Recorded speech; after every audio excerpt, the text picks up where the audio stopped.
ओम शांति। आज 20 नवंबर 2025 के बाबा के मधुर महावाक्य सुनेंगे।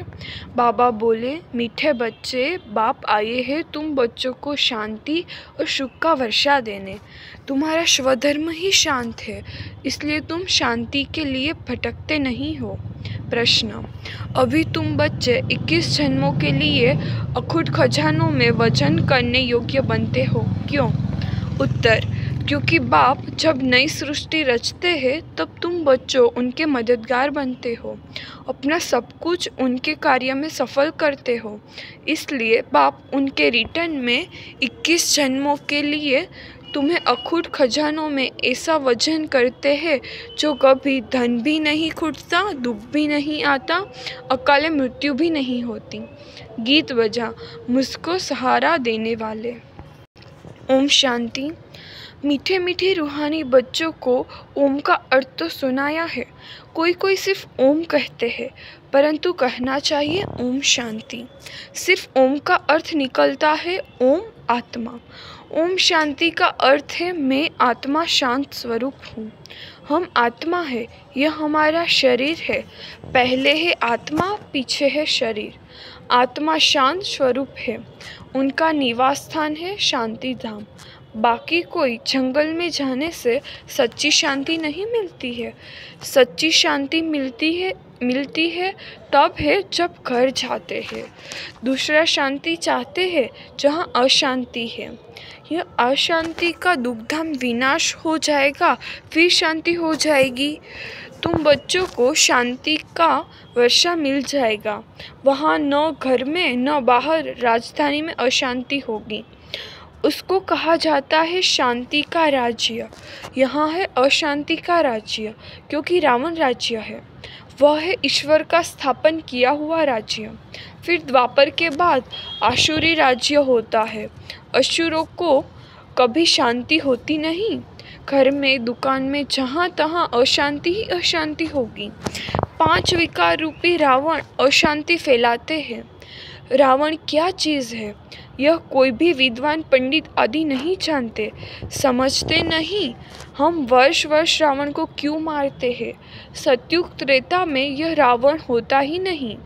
वह है ही देवी राज्य। ईश्वर बाबा देवी राज्य की स्थापना करते हैं। तुम्हारे द्वारा अकेले तो नहीं करते हैं। तुम मीठे मीठे बच्चे ईश्वर को मददगार हो। आगे थे रावण के मददगार, अब ईश्वर आकर सर्व की सद्गति कर रहे हैं। पवित्रता, सुख, शांति की स्थापना करते हैं। तुम बच्चों को ज्ञान का अब तीसरा नेत्र मिला है। सतयुग त्रेता में दुख की बात नहीं। कोई गाली आदि नहीं देते, गंध नहीं खाते। यहाँ तो देखो गंध कितना खाते हैं। दिखाते हैं श्री कृष्ण को गौएं बहुत प्यारी लगती थी। ऐसे नहीं कि श्री कृष्ण कोई ग्वाला था, गौ की पालना करते थे। नहीं, वहाँ की गौ और यहाँ की गौ में बहुत बहुत फर्क है। वहाँ की गाय सतोप्रधान बहुत सुंदर होती है। जैसे सुंदर देवताएं वैसे गायें, देखने से ही दिल खुश हो जाए। वह है ही स्वर्ग, यह है नर्क। सभी स्वर्ग को याद करते हैं। स्वर्ग और नर्क में रात दिन का फर्क है। रात होती है अंधियारी, दिन में है सोजरा। ब्रह्मा का दिन गोया ब्रह्मवंशियों का भी दिन हो जाता। पहले तुम भी घोर अंधियारी रात में थे। इस समय भक्ति का कितना जोर है।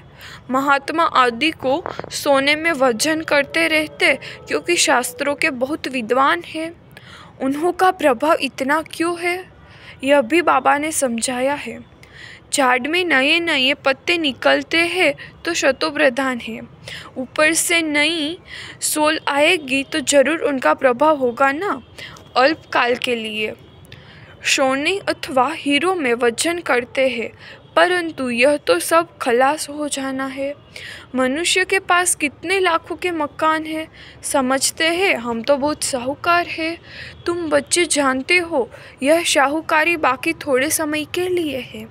यह सब मिट्टी में मिल जाएंगे। किनकी दबी रही धूल में। बाप स्वर्ग की स्थापना करते हैं, उसमें जो लगाते हैं उन्हों को 21 जन्मों के लिए हीरे जवाहरों के महलों मिलेंगे। यहाँ तो एक जन्म के लिए मिलता है, वहाँ तुम्हारे 21 जन्म चलेगा। इन आँखों से जो कुछ देखते हो शरीर सहित सब भस्म हो जाना है। तुम बच्चों को दिव्य दृष्टि द्वारा साक्षात्कार भी होता है। विनाश होगा, फिर इन लक्ष्मी नारायण का राज्य होगा। तुम जानते हो हम अपना राज्य भाग्य फिर से स्थापन कर रहे हैं। 21 पीढ़ी राज्य किया, फिर रावण का राज्य चला। अब फिर बाप आया है, भक्ति मार्ग में सब बाप को ही याद करते हैं। गायन भी है, दुख में सिमरन सब करे, सुख में करे न कोई। बाप सुख का वर्षा देते हैं, फिर याद करने की दरकार नहीं रहती। तुम माता पिता, अब यह तो माँ बाप होंगे अपने बच्चों के, यह है पारलौकिक माता पिता की बात। अभी तुम यह लक्ष्मी नारायण बनने के लिए पढ़ते हो। स्कूल में बच्चे अच्छा पास होते हैं तो फिर टीचर को इनाम देते हैं। अब तुम उनको क्या इनाम देंगे? तुम तो उनको अपना बच्चा बना लेते हो, जादूगरी से दिखलाते हैं। श्री कृष्ण के मुख में माँ ने देखा माखन का गोला। अब श्री कृष्ण ने तो जन्म लिया सतयुग में, वह तो माखन आदि नहीं खाएंगे, वह तो है विश्व का मालिक। तो यह किस समय की बात है? यह है अभी संगम की बात। तुम जानते हो हम यह शरीर छोड़ बच्चा जाए बनेंगे, विश्व का मालिक बनेंगे। दोनों क्रिश्चियन आपस में लड़ते हैं और माखन मिलता है तुम बच्चों को, राजाई मिलती है ना।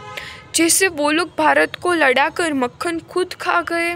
क्रिश्चियन की राजधानी पौन हिस्से में थी, पीछे आहिस्ते आहिस्ते छूटती गई है। सारे विश्व पर सिवाय तुम्हारे कोई राज्य कर न सके। तुम अभी ईश्वरीय संतान बने हो, अभी तुम ब्राह्मण के मालिक और विश्व के मालिक बनते हो। विश्व में ब्रह्मांड नहीं आया, सूक्ष्म वतन में भी राजा ही नहीं है। सतयुग त्रेता यह चक्र यहाँ स्थूल वतन में होता है। ध्यान में आत्मा कहाँ जाती है? आत्मा निकल जाए तो शरीर खत्म हो जाए। यह सब है साक्षात्कार। रिद्धि सिद्धि द्वारा ऐसे भी साक्षात्कार होते हैं जो यहाँ बैठे विलायत की पार्लियामेंट आदि देख सकते हैं। बाबा के हाथ में फिर है दिव्य दृष्टि की चाबी। तुम यहाँ बैठे लंदन देख सकते हो। उधर आदि कुछ नहीं जो खरीद करना पड़े। ड्रामा अनुसार उस समय पर वह साक्षात्कार होता है जो ड्रामा में पहले से ही नोंद है। जैसे दिखाते हैं भगवान ने अर्जुन को साक्षात्कार कराया, ड्रामा अनुसार उनको साक्षात्कार होना था, यह भी नोंद है। कोई की बड़ाई नहीं है, यह सब ड्रामा अनुसार होता है। श्री कृष्ण विश्व का प्रिंस बनता है, गोया मक्खन मिलता है। यह भी कोई जानते नहीं कि विश्व किसको, ब्रह्मांड किसको कहा जाता है। ब्रह्मांड में तुम आत्माएं निवास करती हो। सूक्ष्म वतन में आना जाना साक्षात्कार आदि इस समय में होता है। फिर 5000 वर्ष सूक्ष्म वतन का नाम ही नहीं होता। कहा जाता है ब्रह्मा देवता नमः, फिर कहते हैं शिव परमात्माए नमः, तो सबसे ऊंच हो गया ना। उनको कहा जाता है भगवान। वह देवताएं हैं मनुष्य, परंतु देवी गुण वाले हैं। बाकी 4-8 भुजा वाले मनुष्य होते नहीं, वहाँ भी 2 भुजा वाले ही मनुष्य होते हैं, परंतु संपूर्ण पवित्र। अपवित्रता की बात नहीं, अकाल मृत्यु कभी होती नहीं। तो तुम बच्चों को बहुत खुशी रहनी चाहिए। हम आत्मा इस शरीर द्वारा बाबा को तो देखने में तो शरीर आता है, परमात्मा अथवा आत्मा को तो देख नहीं सकते। आत्मा और परमात्मा को जानना होता है, देखने के लिए फिर दिव्य दृष्टि मिलती है, और सब चीज़ें दिव्य दृष्टि से बड़ी देखने में आएगी। राजधानी बड़ी देखने में आएगी। आत्मा तो है ही बिंदी, बिंदी को देखने से तुम कुछ भी नहीं समझेंगे। आत्मा तो बहुत महीन है, बहुत डॉक्टर्स आदि ने कोशिश की है आत्मा को पकड़ने की, परंतु किसको पता नहीं पड़ता। वो लोग तो सोने हीरो में वजन करते हैं। तुम जन्म जन्मांतर पद्मपति बनते हो। तुम्हारा बाहर का शो जरा भी नहीं। साधारण रीति इस रथ में बैठ पढ़ाते हैं। उनका नाम है भागीरथ। यह है पतित पुराना रथ, जिसमें बाप आकर ऊंचते ऊंच सर्विस करते हैं। बाप कहते हैं, मुझे तो अपना शरीर है नहीं, मैं जो ज्ञान का सागर प्रेम का सागर हूँ, तो तुमको वर्षा कैसे दूँ? ऊपर से तो नहीं दूंगा, क्या प्रेरणा से पढ़ाऊँगा? जरूर आना पड़ेगा ना।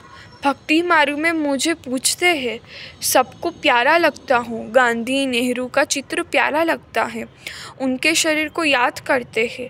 आत्मा जो अविनाशी है उसने तो जाकर दूसरा जन्म लिया। बाकी विनाशी चित्र को याद करते हैं। वह भूत पूजा हुई ना, समाधि बनाकर उन पर फूल आदि बेल चढ़ाते हैं। यह है यादगार। शिव के कितने मंदिर है? सबसे बड़ा यादगार शिव का है ना। सोमनाथ मंदिर का गायन है। मोहम्मद गजनवी ने आकर लूटा था। तुम्हारे पास इतना धन रहता था। बाबा, तुम बच्चों को रत्नों में वजन करते हैं, खुद को वजन नहीं कराता हूँ। मैं इतना धनवान बनता नहीं हूँ, तुमको बनाता हूँ। उनको तो आज वजन किया, कल मर जाएंगे। धन कोई काम नहीं आएगा। तुमको तो बाप अखुट खजाने में ऐसा वजन करते हैं जो 21 जन्म साथ रहेगा। अगर श्रीमत पर चलेंगे तो वहाँ दुख का नाम नहीं, कभी अकाल मृत्यु नहीं होती। मौत से डरेंगे नहीं। यहाँ कितना डरते हैं, रोते हैं, वहाँ कितनी खुशी होती है। जाकर प्रिंस बनेंगे, जादूगर, सौदागर, रत्नाकर।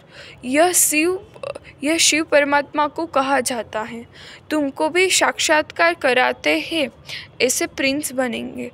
आजकल बाबा ने साक्षात्कार का पाठ बंद कर दिया है, नुकसान हो जाता है। अभी बाप ज्ञान से तुम्हारी सद्गति करते हैं। तुम पहले जाएंगे सुखधाम, अभी तो है दुखधाम। तुम जानते हो आत्मा ही ज्ञान धारण करती है, इसलिए बाप कहते हैं अपने को आत्मा समझो। आत्मा में ही अच्छे व बुरे संस्कार होते हैं। शरीर में हो तो शरीर के साथ संस्कार भस्म हो जाए। तुम कहते हो शिव बाबा हम आत्माएं पढ़ती हैं इस शरीर द्वारा। नई बात है ना, हम आत्माओं को शिव बाबा पढ़ाते हैं, यह तो पक्का याद करो। हम सब आत्माओं का वह बाप भी है, टीचर भी है। बाप खुद कहते हैं मुझे अपना शरीर नहीं है, मैं भी हूँ आत्मा, परंतु मुझे परमात्मा कहा जाता है। आत्मा ही सब कुछ करती है, बाकी शरीर के नाम बदलते हैं। आत्मा तो आत्मा ही है। मैं परमात्मा तुम्हारे मुहाफिक पुनर्जन्म नहीं लेता हूँ। मेरा ड्रामा में पाठ ही ऐसा है जो मैं इनमें प्रवेश कर तुमको सुना रहा हूँ, इसलिए इनको भाग्यशाली रथ कहा जाता है। इनको पुरानी जुत्ती भी कहते हैं। शिव बाबा ने भी पुराना लांग बूट पहना है। बाप कहते हैं मैंने इसमें बहुत जन्मों के अंत में प्रवेश किया है। पहले यह बनते हैं तत्त्वम। बाबा कहते हैं तुम तो जवान हो, मेरे से जास्ती पढ़कर ऊंच पद पाना चाहिए, परंतु मेरे साथ बाबा है तो मुझे घड़ी घड़ी उनकी याद आती है।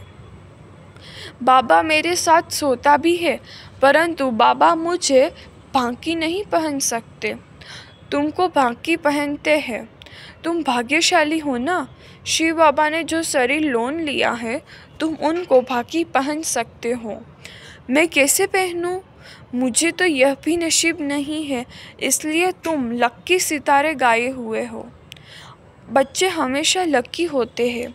बाप पैसे बच्चों को दे देते हैं तो तुम लकी सितारे ठहरे ना। शिव बाबा भी कहते हैं तुम मेरे से लकी हो। तुमको पढ़ाकर विश्व का मालिक बनाता हूँ। मैं थोड़े ही बनता हूँ, तुम ब्रह्मांड के भी मालिक बनते हो। बाकी मेरे पास शास्त्री दिव्य दृष्टि की चाबी है। मैं ज्ञान का सागर हूँ, तुमको भी मास्टर ज्ञान सागर बनाता हूँ। तुम इस सारे चक्र को जान चक्रवर्ती महाराजा महारानी बनते हो। मैं थोड़े ही बनता हूँ। बूढ़े होते हैं तो फिर बच्चों को वेल कर खुद वानप्रस्थ में चले जाते हैं। आगे ऐसा होता था। आजकल तो बच्चों में मोह जाकर पड़ता है। पालौकिक बाप कहते हैं, मैं इनमें प्रवेश कर तुम बच्चों को कांटों से फूल विश्व का मालिक बनाए, आधा कल्प के लिए सदा खुशी बनाए, मैं वानप्रस्थ में बैठ जाता हूँ। यह सब बातें शास्त्रों में थोड़े ही है। सन्यासी उदासी शास्त्रों की बातें सुनाते हैं। बाप तो ज्ञान का सागर है, खुद कहते हैं यह वेद शास्त्र आदि सब भक्ति मार्ग की सामग्री है। ज्ञान सागर तो मैं ही हूँ। अच्छा, मीठे मीठे शिखी लदे बच्चों प्रति माता पिता बाप दादा का याद प्यार और गुड मॉर्निंग। रूहानी बाबा की रूहानी बच्चों को नमस्ते। हम रूहानी बच्चों की रूहानी बाप दादा को लाड प्यार नमस्ते, गुड मॉर्निंग, ओम शांति। शुक्रिया बाबा, शुक्रिया। धारणा के लिए मुख्य सार। इन आँखों से शरीर सहित जो दिखाई देता है यह सब भस्म हो जाना है, इसलिए अपना सब कुछ सफल करना है। बाप से पूरा वर्षा लेने के लिए पढ़ाई पढ़नी है। सदा अपने लक्ष्य को स्मृति में रख ब्रह्मांड व विश्व का मालिक बनना है। वरदान, वाह ड्रामा वाह की स्मृति से अनेकों की सेवा करने वाले सदा खुशनुम भव। इस ड्रामा की कोई भी सीन देखते हुए वाह ड्रामा वाह की स्मृति रहे तो कभी भी घबराएंगे नहीं, क्योंकि ड्रामा का ज्ञान मिला कि वर्तमान समय कल्याणकारी युग है। इसमें जो भी दृश्य सामने आता है उसमें कल्याण भरा हुआ है। वर्तमान में कल्याण दिखाई न भी दे, लेकिन भविष्य में समाया हुआ कल्याण प्रत्यक्ष हो जाएगा। तो वाह ड्रामा वाह की स्मृति से सदा खुशनुम रहेंगे। पुरुषार्थ में कभी भी उदासी नहीं आएगी। स्वतः ही आप द्वारा अनेकों की सेवा होती रहेगी। स्लोगन, शांति की शक्ति ही मनसा सेवा का सहज साधन है। जहाँ शांति की शक्ति है वहाँ संतुष्टता है। अव्यक्त इशारा, अशरीरी व विदेही स्थिति का अभ्यास बढ़ाओ। जितना अव्यक्त लाइट रूप में स्थित होंगे उतना शरीर से परे का अभ्यास होने के कारण यदि 2-4 मिनट भी अशरीरी बन जाएंगे तो मानो जैसे कि 4 घंटे का आराम कर लिया। ऐसा समय आएगा जो नींद के बजाय 4-5 मिनट अशरीरी बन जाएंगे और शरीर को आराम मिल जाएगा। लाइट स्वरूप की स्मृति को मजबूत करने से हिसाब किताब चुक्त करने में भी लाइट रूप हो जाएंगे। ओम शांति।